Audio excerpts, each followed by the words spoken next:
ఆపదని ఈశ్వరుడు ఒక్కడే గట్టెక్కించగలడు సుమా. ఆపదని గట్టెక్కించవలసి వస్తే భగవంతుడు చూసేదేది అంటే నువ్వు ఎంత పవిత్రంగా బతికావు. నువ్వు ఇతరులకు హాని చెయ్యగలిగి ఉండి కూడా చెయ్యకుండా నిన్ను నువ్వు నిభాయించుకున్న సందర్భాలేవి.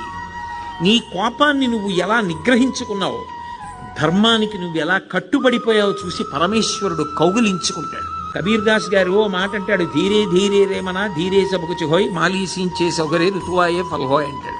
ఇవాళ విత్తనాలు పెట్టి నేను బిందెలు నీళ్లు పోస్తే జామ చెట్టు వచ్చి కాయలు కాస్తుందా? ఇవాళ విత్తనం పెట్టి కొద్ది కొద్దిగా నీళ్లు పోస్తే ఒక 5 ఏళ్ల తర్వాత చెట్టే విరగ కాస్తుంది. ధర్మాన్ని నమ్ముకున్నవాడు పాడవడు.